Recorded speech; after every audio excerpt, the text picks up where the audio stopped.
So I think there are at least two elements to explaining the unequivocal support that the United States has given to Israel since the late 1960s, early 1970s. Right, uniquely in many ways. There's no other foreign country with which the United States has quite this relationship. There's the strategic piece of it. I think a lot of policymakers have seen Israel as a strategic asset.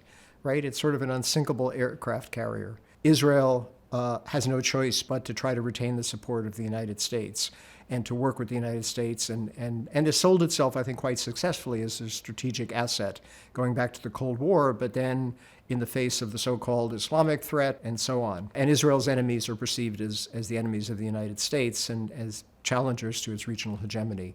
So there's that piece of it. But there's also a sense in which a lot of Americans have come to see Israel as like us in some sense. There's a racial component to this, I'm sure. Israelis are white people, even though more than half of Israeli Jews are actually of Middle Eastern origin. They have this vision of Israel as, taming the frontier in keeping with the mythology of the United States. These things are very deeply ingrained. The evangelical Protestant movement and its adoption of Israel as part of its own vision of the second coming of Christ, right, feeds into this and is the basis for a very powerful alliance with the Israeli right, which obviously doesn't buy into this theological vision, but sees this as an important ally. And these people are now the core in many ways of the Republican Party.